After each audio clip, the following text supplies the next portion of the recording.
किसी गांव में एक थी बुढ़िया जिसके बेटे सात, जिनमें से 6 करे कमाई कर मेहनत दिन रात। लेकिन छोटा पुत्र कुछ भी ना करता था काम, हरदम घर में पड़ा रहे दिन रात करे आराम। लेकिन माता ठीक समय पर देती सबको खाना, करती है माँ प्यार मुझे ये था उसने माना।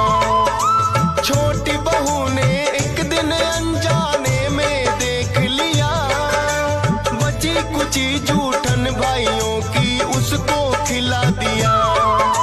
सोचा पति मेरे इन सब की जूठन खाते हैं, पावन कथा सुनाते हैं। सुख संतोष मिले सुनकर सब दुख मिट